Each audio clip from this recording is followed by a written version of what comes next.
Supposons que la situation avec la Russie suive le pire scénario possible. Vladimir Poutine, dérangé et désespéré, voit son régime au bord de l'effondrement. Dans un ultime effort pour vaincre le plus grand nombre possible de ses ennemis, il a ordonné un lancement massif de l'arsenal nucléaire russe ciblant l'Occident. Lorsque les silos s'ouvrent, des centaines ou des milliers de missiles balistiques intercontinentaux armés de têtes nucléaires s'envolent à une vitesse de 35 km/h. Mais où vont-ils? Heureusement, cette hypothèse reste très improbable. Malheureusement, ce n'est pas non plus totalement impossible. La Russie possède le plus grand stock d'armes nucléaires au monde, avec près de 6 armes et environ 1,6 cents ogives activement déployées. Depuis la guerre froide, les experts et les décideurs s'inquiètent de l'endroit où ils pourraient frapper s'ils étaient lancés. Maintenant que la menace nucléaire a de nouveau augmenté, il convient d'examiner comment un tel scénario apocalyptique pourrait se dérouler. Dans cette vidéo, nous examinons les endroits que la Russie pourrait cibler avec un barrage nucléaire, à commencer par les États-Unis. Certaines des premières cibles américaines d'une frappe nucléaire russe sont les principaux centres de pouvoir auxquels on pourrait s'attendre. Le Pentagone est l'un des plus importants d'entre eux, car il sert de siège au département américain de la Défense. Si la Russie parvenait à endommager ou à détruire le Pentagone, cela porterait un coup dur à la structure de commandement de l'armée américaine. Cela ne paralyserait probablement pas les forces militaires américaines, mais cela provoquerait des perturbations majeures et rendrait difficile la réaction des États-Unis. Compte tenu de l'ampleur de l'explosion nucléaire et de ses conséquences, une attaque contre le Pentagone détruirait probablement également une grande partie de Washington. Environ 713 personnes vivent à Washington, D.C. et plus de 6,3 millions dans la grande région de Washington, D.C. Les estimations d'une attaque nucléaire contre le Pentagone montrent que près d'un demi-million de personnes seraient tuées instantanément et que beaucoup d'autres tomberaient malades à cause des effets des retombées radioactives. L'explosion initiale a vaporisé le Pentagone lui-même et tout le reste dans un rayon d'un demi-mile. Les dommages causés par l'impact pourraient s'étendre sur une distance d'environ 6 km à partir de l'épicentre, y compris une zone comprenant le bâtiment du Capitole américain, la Maison-Blanche et la Cour suprême. Même si une boule de feu nucléaire et son onde de choc massive seraient mortelles en soi, la plus grande menace serait la propagation potentielle des radiations. Les radiations à proximité de l'explosion seraient suffisamment intenses pour provoquer des brûlures au 3e degré, tout en provoquant de nombreuses mutations nocives dans l'ADN des victimes, conduisant à une dégénérescence cellulaire et à des cancers. Même si les personnes se trouvant dans le plus grand rayon d'explosion avaient réussi à survivre à l'explosion, il y a une forte probabilité qu'elles seraient mortes à cause de l'énorme dose de rayonnement. La Maison-Blanche se trouve à environ 3 km de l'endroit où elle se trouve dans la zone de dégâts nucléaires. Si le président avait été là, il aurait probablement été tué par l'onde de choc, même si la Maison-Blanche et le Capitole n'avaient pas été des cibles indépendantes. Des milliers de responsables et d'employés américains mourraient sûrement, plongeant le gouvernement dans un état de crise. Le président déclarera l'état d'urgence et déclenchera probablement l'état d'urgence. Si le président était tué, le successeur suivant serait le vice-président, le président de la Chambre des représentants, le président pro tempore de la planète, le secrétaire d'État, et ainsi de suite, jusqu'à ce qu'une personne vivante puisse être contactée. Aux côtés des institutions autour de Washington, l'autre objectif principal d'une attaque nucléaire russe serait de toucher autant de silos de missiles américains que possible afin de minimiser les représailles.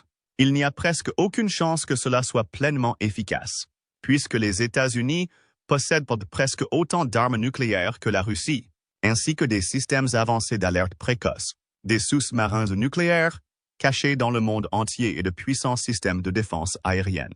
Mais la Russie tenterait certainement de détruire autant de silos que possible, notamment les bases de missiles balistiques intercontinentaux, Minuteman III, ce qui impliquerait de cibler des régions très éloignées des États-Unis.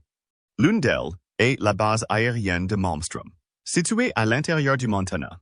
Environ 300-400 soldats et 1 0 civil travaillent à Malmstrom.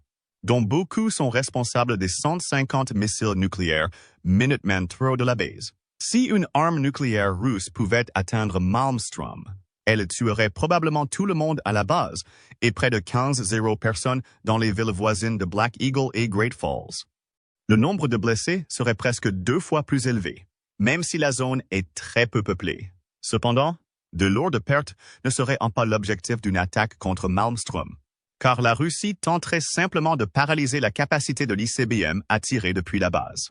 Les effets d'une attaque nucléaire sur l'environnement local seraient catastrophiques. L'eau qui coule dans le fleuve Mississippi à proximité du site d'impact s'évaporera immédiatement, tandis que le courant provenant du cours supérieur finira par traverser la zone irradiée autour de Malmstrom. La rivière transporterait des particules radioactives en aval, potentiellement sur toute sa longueur. Des mois ou des années se sont écoulés avant que l'eau des sources voisines ne devienne potable. Pendant ce temps, un grand nombre d'animaux, même à des centaines de kilomètres, peuvent mourir d'un empoisonnement aux radiations. Les effets écologiques d'une telle frappe se feraient en sentir dans tout le pays. Et Malmstrom n'est pas la seule cible d'une potentielle attaque nucléaire russe. Une autre base clé susceptible d'être ciblée par la Russie est la base aérienne de Minot, dans le Dakota du Nord. La base contient environ 150 missiles Minuteman III et emploie 300 soldats et 420 civils. Cependant, la ville de Minot est également plus peuplée, avec près de 50 habitants. Il y aurait probablement eu plus de 23 victimes directes et 20 autres auraient été blessés ou atteintes des radiations. Comme pour Malmstrom, toute attaque contre Minot AFB causerait également d'importants dégâts environnementaux, avec des retombées radioactives contaminant les eaux souterraines, le sol et l'air. Le dernier silo ICBM que la Russie tenterait probablement d'attaquer en premier serait la base aérienne Francis E. Warren dans le Wyoming. Les ICBM y seraient une cible plus difficile car ils sont en réalité déployés dans des silos entre le Nebraska, le Wyoming et le Colorado. La base compte à peu près le même nombre de personnel et de missiles que Malmstrom et Minot, et le nombre de victimes de l'attaque dépasserait les 25-0. Le Wyoming serait également détruit et toutes les personnes présentes recevraient une forte dose de radiation. Outre les principaux silos, une frappe nucléaire russe ciblerait également les centres de commandement et de contrôle à travers le pays. Beaucoup sont également cachés dans les zones rurales des États-Unis, souvent à la vue de tous. L'une des principales cibles serait le commandement de la défense aérospatiale de l'Amérique du Nord, ou quartier général du NORAD, à la base aérienne Peterson, au Colorado. Le NORAD est une organisation conjointe composée de militaires et de civils, américains et canadiens, chargés de protéger l'espace aérien nord-américain. Malheureusement, la base Peterson compte plus de 800 militaires, une 300 réservistes, un 900 employés civils, 10 membres de leur famille et plus de 20 anciens combattants. La base est également située à la périphérie de la ville de Colorado Springs, qui compte près d'1 demi-million d'habitants. Une frappe nucléaire dans la région tuerait probablement plus de 60 personnes et en blesserait ou irradierait 200 autres. La pollution de l'eau, de l'air et du sol rendrait à nouveau une grande partie de la région inhabitable, et les vents pourraient la souffler vers le Kansas et d'autres États voisins. Une autre cible majeure est la base aérienne d'Offutt, située juste à l'extérieur d'Omaha, dans le Nebraska. Offutt est le quartier général du commandement stratégique américain, au STRATCOM, responsable de la dissuasion nucléaire stratégique, des attaques mondiales et du fonctionnement du réseau d'information mondial du ministère de la Défense. STRATCOM est essentiel au fonctionnement de l'armée américaine dans son ensemble. Si une tête nucléaire avait touché la base aérienne d'Offutt, plus de 40 personnes auraient été tuées et près de 150 blessés. Cela nuirait également gravement à la capacité des États-Unis à coordonner une réponse militaire et pourrait créer une confusion dans la structure de commandement militaire. Dit même, la ville voisine d'Omaha serait en grande partie détruite, tuant potentiellement des centaines de milliers de personnes.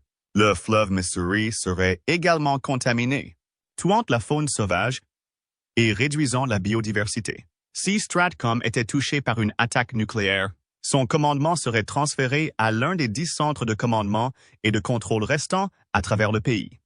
Le nouveau commandement superviserait les préparatifs d'une frappe de représailles nucléaire qui pourrait avoir lieu presque immédiatement car il serait difficile pour la Russie de paralyser la triade nucléaire américaine. Une autre cible potentielle des armes nucléaires russes serait l'émetteur VLF ou très basse fréquence de Cutler. Dans le Maine, cette station transmet des communications unidirectionnelles avec les sous-marins de la flotte atlantique de l'US Navy, leur permettant de lancer des attaques si nécessaire. Cutler transmet ces messages à une fréquence de 24 kHz et utilise seulement 1,8 MW de puissance, ce qui représente un taux de transfert de données relativement faible. La base Cutler envoie des codes de lancement aux sous-marins nucléaires américains de classe Ohio dans l'Atlantique, la partie la plus difficile de la triade à laquelle tout ennemi doit faire face. En détruisant le Cutler, la Russie pourrait théoriquement couper le contact avec les sous-marins américains et rendre plus difficile une frappe de représailles. Même si le bilan actuel d'une attaque contre le Cutler serait inférieur à 1 millier, l'emplacement du navire sur la côte atlantique signifie que la plupart des dommages concerneraient la vie océanique et les écosystèmes côtiers. Washington abrite également l'homologue de Cutler, la station radio navale Jim Creek, qui transmet des signaux à la flotte du Pacifique. C'est également dans une région éloignée et le nombre de victimes potentielles est faible. Mais encore une fois, la contamination de l'air et de l'eau par les radiations pourrait atteindre Seattle et Vancouver, menaçant potentiellement la vie dans les deux villes. L'épidémie provoquerait également d'importants incendies de forêt à Washington qui pourraient brûler pendant des semaines, créant des conditions météorologiques encore plus dangereuses. La Russie viserait également des bases à Hawaï, situées à environ 30 km du continent américain. Il existe un autre émetteur VF sur l'île d'Oahu qui peut transmettre des commandes à cette base à la flotte sous-marine du Pacifique si l'installation de Jim Creek est endommagée ou détruite. L'émetteur Lualue fait malheureusement également d'Hawaï une cible privilégiée car il assure la redondance des communications de la flotte. Une attaque russe par ICBM sur Oahu serait également extrêmement meurtrière, car il s'agit de l'île la plus peuplée de Hawaï, avec plus d'1 million d'habitants à tout moment. En raison de son isolement et de son écologie limitée, une attaque nucléaire sur Oahu pourrait rendre la quasi-totalité de l'île inhabitable. Il y a également très peu d'endroits où se cacher d'une telle attaque, donc tout le monde sur l'île mourra rapidement ou aura de graves problèmes. Étant donné que Hawaï abrite également de nombreuses bases navales américaines, comme Pearl Harbor, il existe également une forte probabilité que l'État soit touché par plusieurs missiles, ne laissant aucune place à une évacuation facile. Chacune d'elles est une installation militaire stratégique, mais même des attaques nucléaires sur ces sites tueraient des centaines de milliers d'Américains. Les effets d'une attaque nucléaire sur de nombreuses villes américaines seraient bien plus meurtriers. Si Poutine a effectivement décidé de lancer une guerre nucléaire, il n'y a aucune raison de croire qu'il le fera sans enthousiasme. Et une attaque contre les grandes villes américaines détruirait également leur potentiel économique. Dans un scénario de première frappe nucléaire, chaque camp tenterait de détruire l'autre de manière irréparable, ce qui signifierait une vaste attaque contre les civils. Une telle attaque pourrait facilement être la plus meurtrière de l'histoire de l'humanité, dépassant de loin les seules utilisations précédentes d'armes nucléaires à Hiroshima et Nagasaki. Andy Horst de Washington, la cible civile la plus évidente est New York. C'est à la fois la capitale financière des États-Unis et sa plus grande ville, ainsi qu'un symbole mondial de la puissance américaine. Il va sans dire qu'une explosion nucléaire à Manhattan serait encore plus dévastatrice. L'île ne mesure que 21,4 km de long, mais c'est l'une des zones les plus densément peuplées de tout le pays. Une ogive nucléaire de 800 kilotonnes tuerait instantanément 1,5 à 2 millions de personnes, et 3 à 5 millions supplémentaires seraient gravement blessés par les radiations, les brûlures ou l'effondrement de bâtiments. Ils sont près de 8,5 millions dans les 5 arrondissements de New York, et pour chacun d'eux, leur vie serait bouleversée. même pour ceux qui échappent à l'explosion ou à la boule de feu initiale. Les vents d'ondes de choc atteignant des vitesses de 500 000 à l'heure peuvent s'avérer mortels. Comme l'ont récemment écrit des scientifiques dans le New York Magazine, cela entraînerait l'effondrement des bâtiments les plus faibles et la suppression des murs et des toits des structures plus solides, ne laissant que des échafaudages nus et déformés. Il a brisé des poteaux comme des cure-dents et abattu des arbres, projetant des gens dans les airs et transformant des briques, du verre, du bois et du métal en missiles mortels. L'explosion de Times Square s'est combinée à la boule de feu pour créer un cratère de 50 pieds de profondeur au centre de l'explosion. L'onde de choc a atteint un diamètre de près de 8,5 km, brisant des fenêtres aussi loin que Gramercy Park et le Musée américain d'histoire naturelle. L'infrastructure médicale de la ville serait mise à rude épreuve, voire s'effondrerait sous ce poids, surtout si de nombreux hôpitaux majeurs étaient détruits. Dit même, l'évacuation de Manhattan et d'autres quartiers serait extrêmement difficile en raison des bâtiments détruits, des tunnels et des ponts effondrés et de la pression des personnes tentant de s'échapper. Les explosions nucléaires libèrent également une puissante impulsion électromagnétique qui peut détruire les systèmes vitaux d'une ville, notamment les communications électroniques, la technologie médicale et le réseau électrique lui-même. Cela rendrait beaucoup plus difficile la réponse aux crises et entraînerait encore plus de victimes. Cependant, en cas de véritable guerre nucléaire, la Russie ne s'arrêtera pas là. La prochaine cible évidente reste Los Angeles, la deuxième plus grande ville du pays et la principale source de richesse et de puissance culturelle des États-Unis.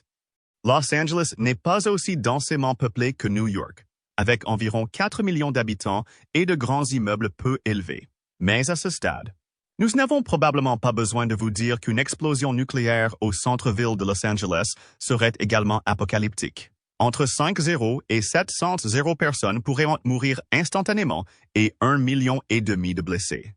Los Angeles compte également environ 5,5 millions de voitures et peu de transports publics. Cela aurait rendu presque impossible l'utilisation des routes principales, même loin de la zone d'explosion, alors que les gens fuyaient les retombées radioactives. La sécheresse chronique à Los Angeles s'aggraverait également considérablement, privant potentiellement des millions de personnes eau potable. Chicago et ses près de 3 millions d'habitants, dans la partie centrale du pays, risquent également d'être visés. Une explosion nucléaire pourrait tuer instantanément 5,0 à 600 personnes et en blesser gravement plus d'1 million. Même si la majeure partie de l'explosion exploserait dans le lac Michigan et que les vents propageraient ou les retombées vers le nord. Les Sud et l'Est, la région densément peuplée des Grands Lacs, serait en danger et nécessiterait probablement des évacuations. Pour avoir une chance dans une guerre nucléaire, Poutine devrait tout donner avant que l'Occident puisse vaincre les défenses limitées de la Russie. En raison des effets du vent, même un petit pourcentage des armes nucléaires de l'arsenal russe pourrait propager des retombées radioactives sur une grande partie des États-Unis et rendre de nombreuses régions complètement inhabitables, loin du site réel de l'impact. Cela ne pose peut-être toujours pas de problème, en particulier dans les régions densément peuplées du pays, puisque 80% des Américains vivent à l'est du fleuve Mississippi. Toute attaque nucléaire sur la côte est serait particulièrement meurtrière. Les estimations globales suggèrent que le nombre total de personnes tuées, blessées ou exposées aux radiations résultant d'une attaque nucléaire russe généralisée pourrait dépasser 256 millions. Cela représente les 3/4 de la population des États-Unis seulement. Cependant, une attaque contre les États-Unis exposerait la Russie à des représailles de la part d'autres pays de l'OTAN, ce qui signifie qu'eux aussi deviendraient presque certainement des cibles au début d'un conflit nucléaire. Cela impliquerait de grandes installations militaires européennes, telles que la base aérienne de Ramstein en Allemagne, qui coordonne le réseau de défense aérienne et antimissile de l'OTAN. Les observateurs à Ramstein seraient parmi les premiers à savoir si un pays comme la Russie avait effectivement lancé des missiles nucléaires ICBM. Mais en raison de la relative proximité géographique du site, il leur resterait peu de temps pour une éventuelle évacuation. Une explosion nucléaire au-dessus de Ramstein tuerait environ 30 personnes, et les vents pourrait potentiellement propager les retombées sur tout le continent. En supposant qu'une frappe de représailles non seulement raye Moscou de la carte, elle rend également les cibles européennes plus risquées pour Poutine en cas d'attaque nucléaire, dans la mesure où au moins une partie des retombées pourrait revenir au Kremlin. D'autres cibles militaires en Europe qui pourraient être ciblées incluent le commandement suprême allié de l'OTAN en Belgique, ainsi que d'autres bases américaines en Europe, telles que Caserma Adel en Italie, qui abrite la puissante 173 et brigade aéroportée américaine. Les villes européennes importantes d'un point de vue stratégique ou économique sont également des cibles potentielles. Cela inclut Londres, la ville la plus peuplée d'Europe occidentale, avec plus de 8,8 millions d'habitants. La Grande-Bretagne possède également environ 200 armes nucléaires, ce qui pourrait également en faire une cible à haut risque. Comme à New York, une explosion nucléaire au-dessus de Londres pourrait tuer instantanément plus d'1 million de personnes, et le bilan total des morts dues à l'onde de choc et aux radiations pourrait dépasser 2,3 millions. Londres est également la capitale du Royaume-Uni, ce qui signifie que son gouvernement périrait probablement lui aussi dans l'explosion. Comme dans d'autres villes, les infrastructures clés de Londres seraient également complètement détruites, ce qui rendrait toute intervention d'urgence difficile. Les vents de terre venant de l'Atlantique peuvent transporter les radiations vers le nord jusqu'en Écosse, et vers l'ouest, vers la France et d'autres régions de l'Europe continentale. En bref, être touché par une arme nucléaire moderne n'importe où dans le monde serait un scénario terrifiant. S'il est évidemment très improbable qu'une telle situation hypothétique se produise, il est également évident que si elle se produisait, il n'y aurait pratiquement aucune bonne option. En raison du concept de destruction mutuelle assurée qui a empêché la guerre nucléaire depuis les années 1950, les gouvernements comme les États-Unis sont ridiculement mal préparés à faire face aux conséquences qui pourraient en survenir. Comme l'écrivait un article récent du New York Magazine, il y a plus de 70 ans, l'Amérique est devenue le premier et le seul pays à utiliser des armes nucléaires en temps de guerre, bien qu'ils aient été témoins de l'horreur immédiate et durable de ces attaques. Malgré des décennies de progrès technologiques en matière de guerre nucléaire, les États-Unis restent terriblement mal préparés à une attaque similaire sur leur propre sol. La plupart des réponses à court terme à une explosion nucléaire dans une ville comme New York seraient improvisées, adaptées de plans conçus pour d'autres types de catastrophes. Poutine sait que le lancement d'une seule arme nucléaire signifierait probablement sa fin, ainsi que celle de la majeure partie de la Russie. Mais il n'en demeure pas moins que les armes nucléaires existent et pourraient théoriquement être utilisées à tout moment dans le futur. Dans un monde de plus en plus incertain, l'intensification des préparatifs nucléaires ne nuira pas au gouvernement du monde entier, car le fait est que l'avenir est impossible à prédire. Mais qu'en pensez-vous? Quels seraient les objectifs d'une attaque nucléaire russe et dans quelle mesure le monde n'est-il pas préparé à cette lointaine éventualité? Faites-nous savoir ce que vous pensez dans les commentaires ci-dessous et assurez-vous de vous abonner pour plus de contenu et d'analyses militaires.